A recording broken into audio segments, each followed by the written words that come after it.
Estamos firmes, abençoados, preparados mais uma vez para ouvir palavras que foi trazida pelo apóstolo Paulo, que são chamadas palavras inefáveis, que passou pela mente, o coração de Dr. José Luiz também, e chegou até a nós para que agora desfrutemos do melhor dela. Assim é? E convictos, porque está escrito, Paulo aos Romanos, que a fé vem por ouvir, e ouvir o Evangelho de Cristo. Então nós estamos aqui para ouvir o Evangelho e fortalecer a nossa vida de fé. E a vida de fé fortalecida, ela traz grandes benefícios a nosso favor e também daqueles que nos rodeiam. Você viver com uma pessoa que é de fé é muito bom. Você viver uma pessoa que a fé dele está fragilizada é muito ruim. Porque uma pessoa que tem fé, ela sempre diz, tudo está bem. Não é isso? Ela não recua. Ela não tem medo de enfrentar situações. Mas uma pessoa que está fragilizada, o que acontece? Ela sempre está reclamando, queixando e vendo sempre as coisas piores do que elas estão. Parece que o monstro só vai crescendo, ele não para, né? O monstro só vai agigantando e cada dia essa pessoa está mais recuada, mais debilitada, e certamente isso vai trazer grandes danos para aquela pessoa. E nós aqui temos a função, eu principalmente, de trazer uma palavra que traz bom ânimo às pessoas. Traz bom ânimo, porque como diz Paulo, quão formosos são os pés daqueles que anunciam boas notícias, que traz boas novas. Porque diante de toda uma situação que estamos vivendo no mundo inteiro, você tem que ouvir boas novas, senão você não aguenta. Se você não tem recebido boas notícias na sua vida, a tendência é você trazer mais monstros para você e para a sua família. E isso não vai ser bom. E a palavra que trazemos, ela nos leva a uma vida gloriosa. E nós vamos falar sobre conselhos pastorais, 3 conselhos que Paulo traz aqui como apóstolo para a igreja dos hebreus, que eram os judeus, que tinha a lei de Moisés há séculos na vida deles. Homens de grande experiência com Deus, mais do que judeu, vou dizer, viu? Judeus tiveram muitas experiências e histórias verídicas trazidas pelos seus pais, seus avós, né? E mostrando o poder desse Deus que eles servem. Só que os hebreus, eles tiveram uma situação muito difícil, de sair daquela posição a qual Deus deu e mostrando para eles que tinham uma posição mais alta, e eles pelo tempo se tornaram tradicionais religiosos e não quiseram participar de boas novas que Deus estava trazendo.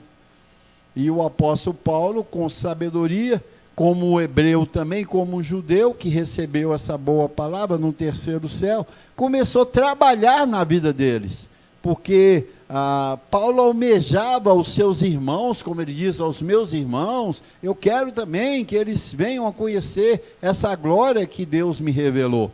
E era muito difícil, porque a mente deles cauterizou, empedreceu a mente deles. Então Paulo batia, mas havia muita resistência. E aqui estão conselhos que ele está passando para a igreja dos hebreus, que para nós que somos gentios, cai como luva.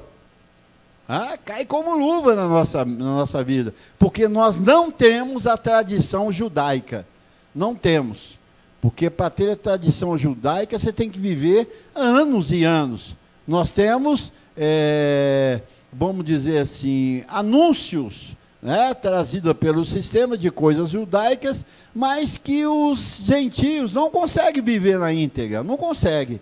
Porque a nossa tradição é outra. A nossa tradição é outra. O tempo dos gentios de relação com Deus é muito pouco. Muito pouco, muito pouco. Agora os hebreus são milenares nisso aí, ó. E nós gentios temos uma tradição de religiosidade e de sincretismo religiosos que estão por aí. Muitas religiões, cada uma com as suas coisas fúteis, primárias, né? Soa. Então, o tempo que nós temos é muito pouco, então nós não sabemos relacionar bem com Deus na tradição. Não sabemos. Mas na graça, aí a coisa muda. Que temos pouco tempo também de pregação da graça, mas ela cai como luva, porque ela foi preparada, a graça de Deus, para nós os gentios. E Paulo diz lá em Atos que quando os gentios ouviram ele pregando a graça, regozijaram. Então, por quê? Porque a graça, esse evangelho, essa doutrina, foi preparada para nós. Muitos ouvem e dizem, olha, isso parece que já estava marcado para mim. Eu entendo isso é maravilhoso. Ele sente gozo. Porque é uma doutrina, um ensino especificamente para nós, os gentios. E Paulo estava trazendo essa graça para os hebreus, que dificuldade. Ele traz até uma palavra que dita por Moisés mesmo, né? Quando ouvides a voz do Senhor, não endureçais o vosso coração. Então a tendência do judeu é endurecer o coração quando ele ouve Jesus Cristo. Ele endurece imediatamente, porque para judeu Jesus Cristo não existe. A não ser alguns aí que foi assustado pelo sistema, diz, Jesus de Nazaré, mas eles não entendem nada, porque judeu aprendendo com gentio sobre Jesus de Nazaré é um estrago, não funciona, porque fala sobre a lei, e leis eles dominam muito bem, e nós não. Então, Paulo, ele vem trazendo alguns conselhos aqui, para eles, que cai para nós bem, que está lá em Hebreus 10, 23 ao 25. Então, nós vamos falar sobre conselhos pastorais, e aqui Paulo vem expressando, hein? Conselhos apostólicos. Aí ele vem dizendo, guardemos firme a confissão da esperança, sem vacilar, pois quem fez a promessa é fiel. Então, aqui ele está falando sobre uma promessa, né? Aí ele vem dizendo no 24, consideremo-nos também uns aos outros, para nos estimularmos ao amor e às boas obras.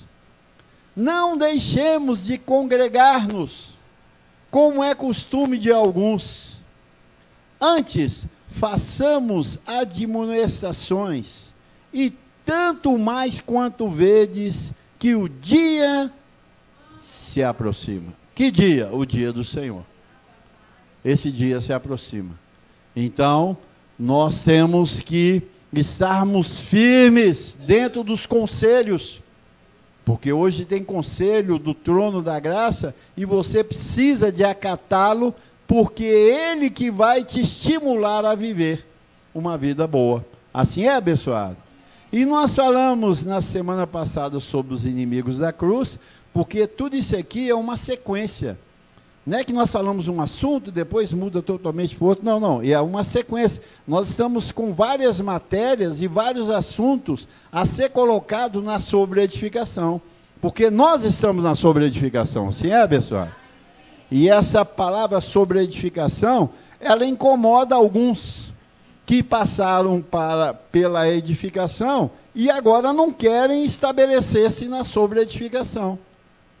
Eles querem se manter como edificados, para eles está bom.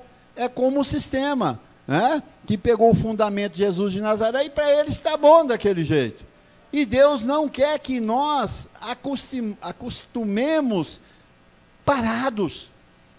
Nós temos que estar o quê? Se renovando. A palavra diz que ela se renova, que Deus se renova a cada dia. Então nós temos que ter também a renovação. Olha, e nós os crentes não gostamos de renovação, abençoados. Não gostamos. Toda vez que vem e vai trazer alguma coisa nova, nós crentes, a tendência é dizer, não, está bom do jeito que está. É desse jeito.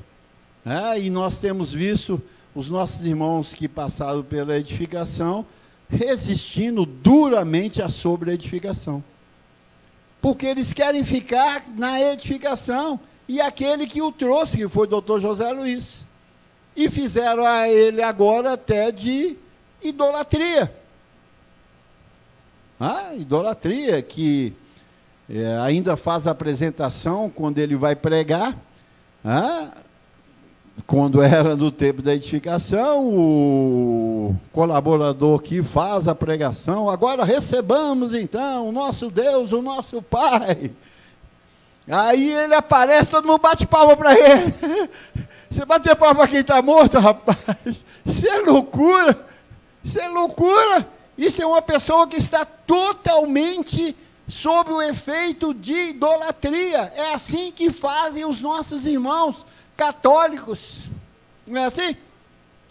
Quando passa a Senhora Aparecida lá numa imagem, eles não jogam flor nela?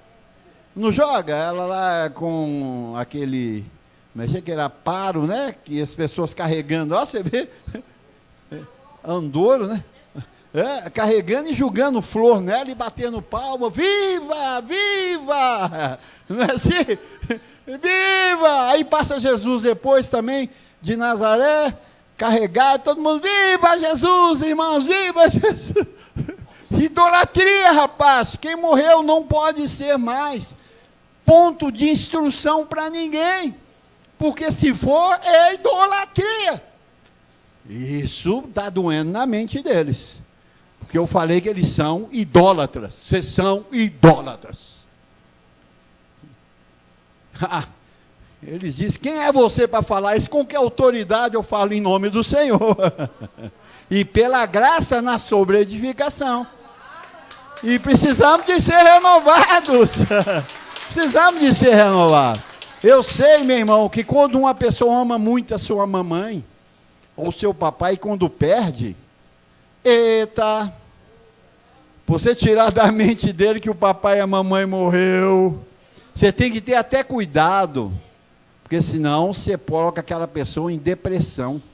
Não é assim? Ela entra no luto e é aquele negócio. Na mente dele a pessoa não morreu ainda, ele não enterrou aquela pessoa. Você já viu que tem filhos que não enterrou os seus pais? Tem esposa que ainda não enterrou seu marido.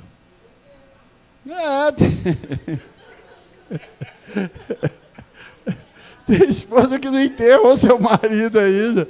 Então ele está vivo, ele fala assim, não, mas ele falou comigo. Ele veio e falou comigo. Então eles estão com José Luiz, não. Gente, José Luiz falou comigo. Que isso, rapaz? Onde você está com a sua consciência? É como se Deus não tivesse ninguém mais para usar na terra. Então Deus se tornou o quê? Incompetente. Incompetente. Acabou, Deus é incompetente, ele não tem mais ninguém para usar na terra. Que isso, abençoado? A transformação não veio, então segue-se a pregação, para que venhamos a experimentar, porque se não tivermos uma reunião, nós vamos afastar-nos. Lógico, bem mais, olha, o véu passa, mas o Cristo fica. E o que é importante? O véu ou o Cristo? Então eles estão dando força ao véu e não ao Cristo. Então se chamou o quê? Idolatria. Podem xingar, pode falar, sessão idólatra. Igualzinho estão os católicos adorando, idolatrando Maria, Jesus de Nazaré. Mesma coisa. E a gente, quando uma pessoa não está com a mente renovada, bate na Maria para você ver. Teve um efeito aí uma vez, até que a igreja Universal Sem Deus, ela chutou uma imagem, rapaz, na televisão, caramba, o que levantou de... Quase que o cara foi preso, meu amigo. Então, idolatria é muito terrível. Ela machuca a mente da pessoa. Ela não deixa a pessoa viver. Fica aquela pessoa em ato de contrição, você já viu? Contrito sempre. Assim estão, infelizmente, os nossos irmãos que não receberam ainda a libertação para a sobreedificação. Por isso que deixou a sobreedificação, para tirar a idolatria. Porque foi muito forte, né, a edificação. Então, aqui vemos os conselhos apostólicos, né? Pegamos aí Paulo trazendo no versículo 23, ele vem dizendo: guardemos firme a confissão da esperança, sem vacilar, pois quem fez a promessa é fiel. Então, aqui está uma prática da igreja. Ela manter em oração, em confissão. E Paulo traz isso aí em primeira mão, que nós, os filhos de Deus, temos que viver sobre confissão, sobre oração. Baseado lá em 1 Tessalonicenses 5,17, olha o versículo enorme. Aqui, ó. Esse é o maior versículo da Bíblia. Orai sem cessar. É para ser curto e diretivo. Como se diz, curto e grosso. Curto e grosso. Orai sem cessar. Então nós somos o povo que temos que ter a prática da oração sem cessar. O que quer dizer sem cessar? Não pode parar. Não pode parar. Se você e eu pararmos, a tendência é o quê? Retroceder. Porque quando você para de orar, para de confessar, a sua mente está emitindo algo contrário ao seu ser espiritual, que se chama incredulidade. Você já não crê mais naquilo que você está falando. Então aí você perde o que? O estímulo. E a confissão e a oração é uma relação que você tem constante com Deus. E com a sua palavra, que é viva e eficaz. Uma pessoa que mantém firme a confissão é uma pessoa que tem uma intimidade com Deus e com seus anjos. Porque a confissão pela palavra move os anjos a meu favor e a seu favor. Constantemente eles estão aninhados e fazendo algo a meu favor e a sua e seu favor. Então, necessitamos dessa confissão. Agora, também o sistema fala sobre isso. Minha igreja também fala isso, pastor. Meu pastor fala: ora, irmão. Tá difícil, ora. Mas nós não estamos falando nessa oração. Essa aqui é bênção, chora e geme, meu irmão. Geme e chora, ora de novo. Nós não estamos falando sobre essa oração. Nós estivemos até pregando algumas semanas sobre isso. Nós não temos a oração judaica, nós temos a oração da graça. A oração judaica era que aqueles homens, profetas, reis, que ainda estava escrevendo, vamos dizer, a Bíblia, escrevendo sobre a relação de um filho de Deus para com Deus, fizeram muitas orações que ficaram escritas nos pergaminhos para que agora canonizada nós ficássemos sabendo. Então essas orações eram belíssimas, orações de alguém que estava tendo relação com Deus, mas que ainda não havia escrito detalhadamente a relação das pessoas para com Deus. Só a Moisés estabelecendo a lei, mostrando como seria a vida de um judeu para com o seu pai, o seu Deus. Então, depois de tudo isso ser consumado e escrito, abençoados, nós não podemos aumentar e nem diminuir o que foi escrito. Nós vemos que as orações hoje praticada pelo sistema religioso que está judaizado, fazem dezenas de orações que está fora da Bíblia e até do contexto da Bíblia. Então eles estão escrevendo uma nova Bíblia. Não estou escrevendo, estou orando. Pois é, mas essa oração você escreve e manda ela para todo mundo.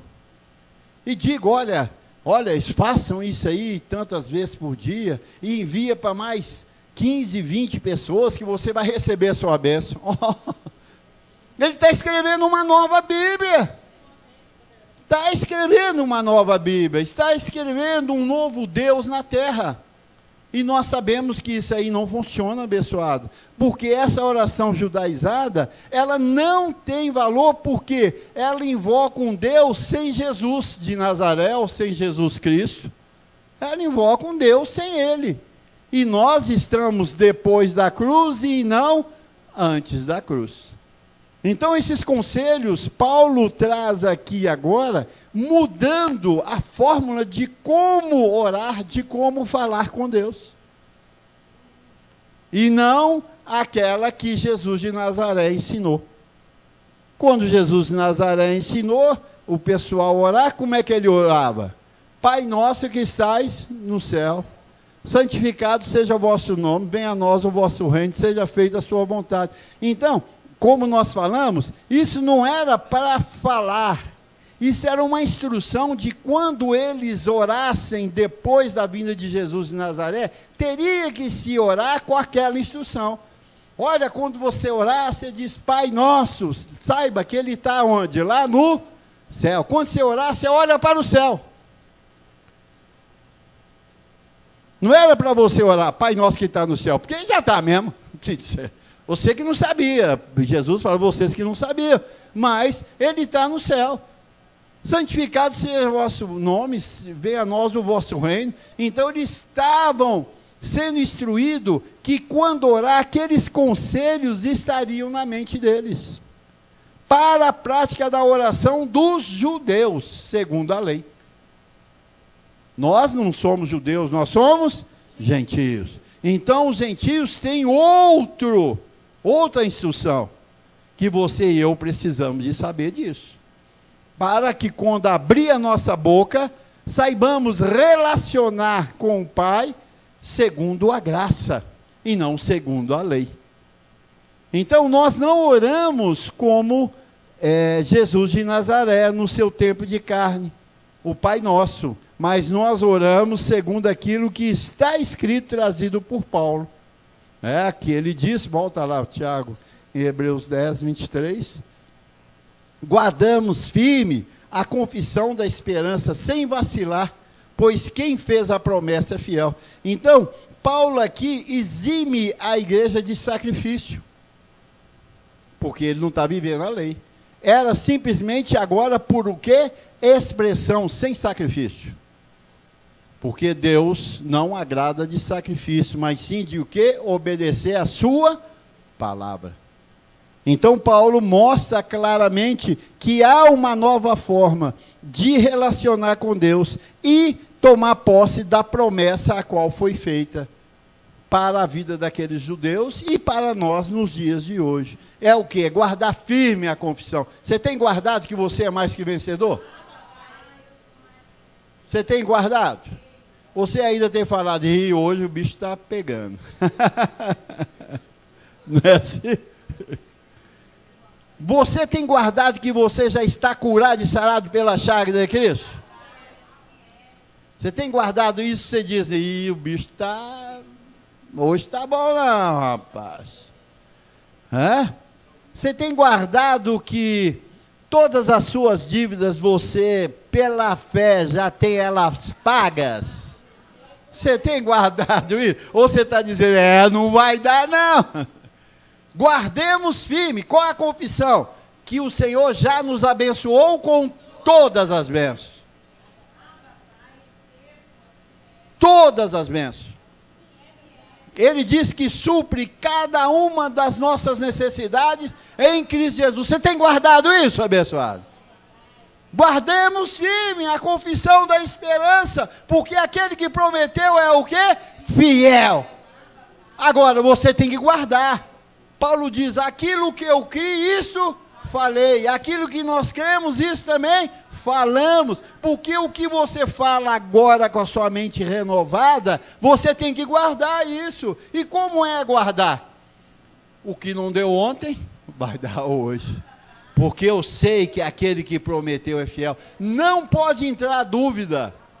Porque a dúvida anula o quê? A fé que você tem, que foi dada por Deus, que Ele repartiu a cada um. Você tem a fé, então mantém firme isso aí. Guardando firme a confissão da esperança. O que é o que se espera? É o que não chegou. O que se chegou, você espera? Não, você só espera aquilo que... E a confissão é baseada em cima de esperança. Olha, abençoados, Deus me mostrou o que vai ser isso. O que nós estamos fazendo aqui. Porque eu não entrei aqui e nem caí aqui de paraquedas. Eu fui trabalhado para chegar aqui. E eu não posso andar pelo que vejo, mas sim pelo que creio. E o que eu creio é esperança. Tudo que você crê é esperança. O que você crê para a sua vida? É esperança.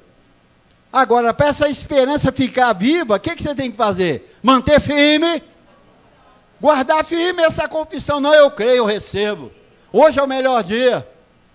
E foi aquele dia terrível. Você diz, opa, conservemos firme. O que é conservar? Por causa de uma situação, te tira do projeto? Então você não é conservador da palavra. Você não crê. Você é incrédulo. Porque aquele que prometeu é fiel. E Deus colocou dessa forma mesmo, porque nesse momento que estamos vivendo, o embate de chegar à realização daquilo que você espera, você mantém uma relação viva com Ele. Mantém a relação viva, porque você conserva. Porque você ama a Deus em toda e qualquer situação. Você não sai fora do plano e do propósito dele. Então, nós precisamos, abençoados, de ter essa firmeza dentro de nós. E Paulo, segundo o seu evangelho, nos confirma isso. Você está confirmado no evangelho? Precisamos de saber disso, que é o único evangelho que confirma. E conhecemos como é Jesus Cristo nessa nova etapa. Na primeira etapa ele diz, Pai nosso que estais no céu, santificado seja o vosso nome. Esse é antes da cruz, ele não tinha morrido ainda. Depois da cruz, ele tem outros ensinamentos. E esses ensinamentos, particularmente é para nós os gentios. Lá em Romanos 16, 25, nós vamos ver aqui que não conhecemos mais Jesus segundo a carne. Então não pode ser Jesus de Nazaré nos ensinando mais, porque se ele te ensinar, você vai ter que cair para o Pai Nosso. Não é assim que ficam os nossos irmãos? Católicos, evangélicos, cristãos, não é isso? Eles não vivem tudo no Pai Nosso? Quando a coisa pega então, rapaz, todo mundo dá a mão no outro e começa, Pai Nosso que está no céu, santificado seja o vosso nome, venha a nós o vosso reino, seja feita a vossa vontade, assim da terra como no céu, o pão nosso de cada dia, nos dai hoje, perdoai, nós não não é assim? Todo mundo fazendo oração de desespero e não de fé. Porque aquela oração não é para fazer daquela forma, nem era. Quanto mais agora nós não precisamos disso mais. Porque agora nós temos o quê? A mente de Cristo. E Paulo coloca aqui o Cristo que nós precisamos e o Evangelho que nós precisamos de estar nele. Ele diz, ora, Romanos 16, 25, ora, aquele que é poderoso, diga, Deus é poderoso. Tem gente que já perdeu essa visão que Deus é poderoso. Aquele que é poderoso, que no entanto ele sai correndo atrás de corrente, de voto, de oração, de tanta gente aí, porque ele esqueceu que Deus é poderoso. Poderoso é o homem lá que faz a oração em nome de Jesus. Não é não, é Deus que é poderoso. E Ele está onde? Em nós. Aquele que é poderoso para vos confirmar, segundo o meu evangelho. Se confirma uma filiação, segundo o evangelho de Paulo. Né? Aí ele diz aqui, olha, aquele que é poderoso para vos confirmar, segundo o meu evangelho. Então, se você e eu não tivermos nas 14 epístolas de Paulo, não estamos confirmados. E você vê as pessoas andando sem essa confirmação. Tem pastores que falam ainda assim, olha, meus irmãos, eu também estou lutando pela minha salvação. E o povo acha bonito isso, rapaz. Meu pastor humilde, viu? Ele não tem certeza da salvação dele ainda não. Vão bater palma para ele é humilde, simples. Por quê? Porque ele não ouviu o evangelho que diz que uma vez salvo, salvo para... Então uma pessoa que não tem convicção de salvação, como é que ele pode pregar sobre salvação? E salvação, quando você quer, é uma confirmação, é uma fé, um ato de fé. Eu creio, recebo, está em mim. Então ele diz, aquele que é poderoso para vos confirmar, segundo o meu evangelho e a pregação de Jesus Cristo. Hoje a pregação é de Jesus Cristo. O grande erro do sistema hoje é isso, que coloca várias pessoas para poder pregar, não é isso? Na minha igreja é muito bom, rapaz, tem 5 pregadores lá. Então é Torre de Babel. Torre de Babel. Cada um pensa de uma forma. Porque nós batemos na tecla de Romanos 2,16. O que ele diz? No dia em que Deus, por meio de Cristo, julgar o segredo dos homens segundo o meu evangelho. Então, para pregar o evangelho de Paulo, é só Cristo. Mas ninguém pode pregar mais. Isso é loucura. É das grandes. Para um sistema que está aí há anos, centenários, você vem e diz, olha, quem prega é Cristo.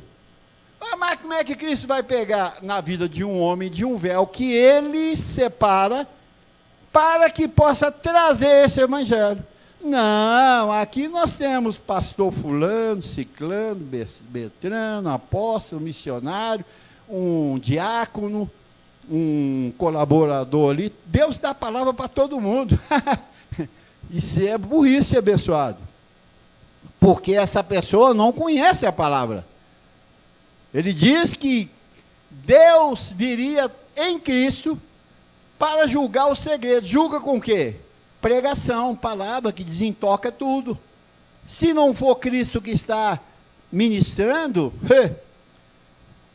a confusão que fica na mente das pessoas. Olha, quando eu era do sistema, entre nós os pastores, muitos tinham dúvida. Sim, não, eu sou salvo para sempre. Não, eu não creio não, meu irmão, eu creio que eu não sou salvo ainda. Eu tenho que fazer algumas coisas ainda para me ser salvo, minha família, os irmãos. O outro, não, eu creio que eu sou salvo, mas aquele crê de dúvida, porque um salvo só anda com salvos. Um salvo só anda com salvos. Você vai andar com quem não é salvo? Não tem sentido, porque a fala dele vai ser uma, a sua vai ser outra. Se eu sou salvo, eu digo, eu sou abençoado com todas as bênçãos. Como é que uma pessoa que fala que é salvo e busca a bênção de Deus? Ele está contradizendo a sua vida. Ele não está num conselho pastoral ou apostólico aqui da graça de Deus. Ele não está. Então ele vem dizendo, conforme a revelação do mistério guardado em silêncio nos tempos eternos. Então estava guardado tudo isso, e Cristo viria com a sua pregação do meu evangelho, Paulo diz, para anunciar a confirmação de que somos salvos. Assim é, abençoado, não temos dúvida disso.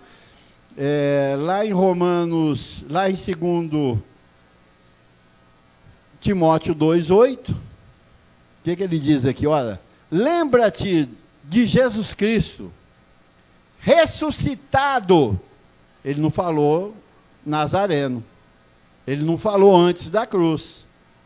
Isso é importante para você manter firme a sua confissão.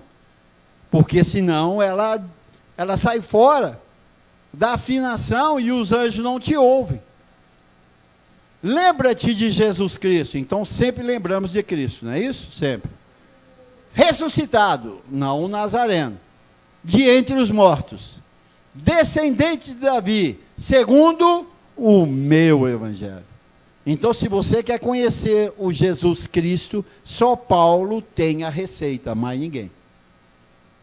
Ninguém. Só ele tem a receita. E ele diz, e teve a relação com quem? Com Cristo, o quê? Ressuscitado e não o Nazareno. Porque Paulo, quando estava na terra, ele não foi discípulo de Jesus de Nazaré. Assim é, abençoado? Romanos 7,4. Olha aqui. Assim, meus irmãos, tudo isso é para manter firme a nossa confissão. Guardemos firme a confissão. Assim, meus irmãos, também vós morrestes relativamente à lei. Então, por que estão na lei? E eles dizem, não, nós não estamos na lei, nós estamos na graça. Então, por que você jejua? Por que você sobe nos montes? Por que você ora o Pai Nosso? Por que você batiza? Por que você toma ceia? Festa da Páscoa? Ele diz, assim, meus irmãos, também vós morreis relativamente à lei, por meio do corpo de Cristo, o Cordeiro de Deus que tira o pecado do mundo. Mateus 5,17, ele diz, eu vim cumprir a lei e os profetas. Aí, por meio do corpo de Cristo, para pertencerdes a quem? A outro. Então você agora não é mais de Jesus de Nazaré. Agora nós somos de outro. Que outro é esse? A saber, aquele que ressuscitou dentre os mortos, a fim de que frutifiquemos para Deus. Então, para você e eu vivemos uma vida frutífera na terra, mantendo firme a nossa confissão, abençoado, nós somos de outro. Nós não somos de Jesus de Nazaré. Ah, mas eu gosto tanto de falar de Jesus de Nazaré, você é idólatra. Então você deve ter a carinha dele lá na cruz, caído assim, ó. Você tem a carinha dele e de vez em quando você beija o pé dele, e pede ele conselho e diz, Jesus, me ajude, e ele fica caladinho, só olhando para você com aquela carinha assim, e dizendo, estou nem aí para você. Então, quer dizer, não adianta ser idolatria. Isso não funciona. Nós pertencemos a outro. Qual? O ressuscitado. O ressuscitado está onde?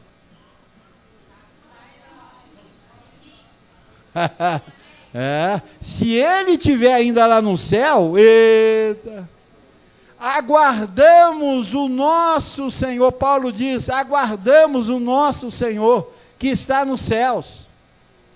Guarda onde? Na mente. E nós, depois de 2000 anos cumprindo a apostasia, não estamos aguardando mais ele no céu, porque ele já veio, trazendo o quê? O seu evangelho, as 14 epístolas de Paulo. Ele já está aqui. Começou ali, quando manifestou sobre a vida do Dr. José Luiz, que isso é um mistério violento para as pessoas que ainda não têm a revelação, e segue agora conosco, porque Deus não é véu, ele não fica preso num véu. Já pensou se depender do véu? Ele está perdido. Ele usa o véu, e depois ativa um outro véu e traz ele para continuar pregando esse evangelho até a transformação dos nossos corpos. Você recebe assim? Então, para pertenceres a outro, aquele que ressuscitou, você é do ressuscitado. Aí será é o mesmo de Jesus de Nazaré? Não, não é o mesmo não, meu irmão. Não é o mesmo, que no entanto, cadê ele? Cadê Jesus de Nazaré? Morreu. Ele não está aqui mais na terra, não é o mesmo. Porque ele traz um evangelho agora que neutraliza a lei. É o que ele diz, morremos relativamente para a lei por meio do corpo de Cristo. De qual Cristo? O Nazareno, que estava no corpo de Nazareno. Então nós não temos nada a ver com a lei nem as suas obras, porque o ressuscitado ele atinge a sua mente e não o seu corpo, porque a sua mente e a minha mente é o Espírito que Deus soprou e ele habita naquele espírito agora. Por isso nós aguardamos Jesus aonde? Na mente. A sua transformação virá na mente e não lá para o céu. Céu, hoje nós olhamos e vemos as nuvens bonitas, a chuva, as aeronaves que passam lá em cima, só para isso, para mais nada. Porque agora ele está aqui, ó, na mente. Aquele que ressuscitou ao terceiro dia, né, de entre os mortos, a fim de que frutifiquemos para ele. Nós temos a frutificação correta aqui. Assim é, abençoado? Lá em 2 Coríntios 5,16, mantendo firme a vossa confissão, guardemos a confissão. Em quem? No ressuscitado. Assim que nós, daqui por diante, a ninguém conhecemos segundo a carne. E se antes conhecemos Cristo segundo a carne, já agora não conhecemos deste modo. Como? Praticando a lei. Quando Jesus veio e praticou a lei, nós vimos muitas histórias sobre ele, que no entanto as pessoas ficam firmes ainda naquelas obras da lei, porque Jesus cumpriu a lei. Paulo diz, né, que o fim da lei é Cristo, porque ele cumpriu a lei e os profetas.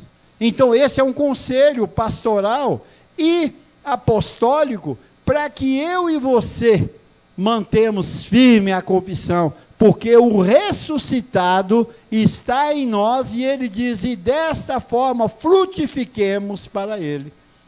Qual que é a frutificação? A confissão. Porque uma vez você com uma confissão ordenada, sua mente está cheia de quê? De conhecimento da graça. Você está recebendo realmente o Evangelho. Você diz, sou um abençoado, um perfeito, completo.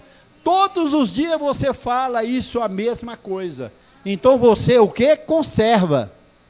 Conservar é fazer tudo da mesma forma. Se você muda, você não conservou. Não é verdade? Se hoje você diz, hoje é o melhor dia, amanhã você diz, e o bicho hoje está pegando. Então você não conservou. E aquele que prometeu é fiel só para quem conserva. Se você não conserva, a fidelidade não pode vir, porque você mudou a doutrina. E a doutrina, ela tem que ser do Senhor, e ela só confirma se você e eu formos conservadores dessa boa confissão. Assim é? Você recebe? Melhor dia.